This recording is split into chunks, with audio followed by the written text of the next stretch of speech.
یاده بشري مرسته د ایران هیواد د سرې میاشتې کمیټې په چوکاټ کې د 2 نظامي الوتکو پر مټ د خوست په ملکي هوایي ډګر کې راښکته شوه چې پکې خیمې، فرشونه، خوراکي توکي او دارو درمل شامل دي.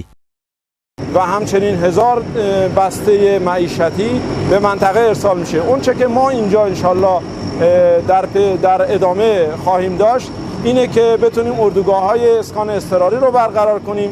تیم‌های واکنش سریع و فعالیت‌های اسکان و تغذیه را انجام خواهند داد. در کنارش هم تیم‌های پزشکی درمان اضطراری مصدومین احتمالی که در منطقه است و همچنین مردمی که نیازمند هستند رو انشالله بحث پزشکی رو در ادامه خواهیم داشت.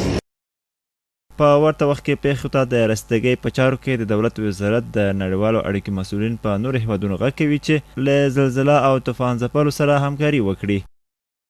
چې زموږ خلک په سختو مشکلاتو کې راګیر دي، نو موږ د ملل متحد سم په خپل جانب غواړم او د امارت په نمایندګۍ باندې غواړم چې زموږ سره اسلامي هیوادونه او زموږ همسایګان هیوادونه او غیر مسلم هیوادونه د بشردوستۍ پر اساس باندې چې دعواداران موږ د بشردوستۍ یو خو بشریت ډېر کم خدمت کوو، زموږ سره د بشردوستۍ پر لحاظ باندې غیر مسلم هیوادونه زموږ سره کومک وکړي.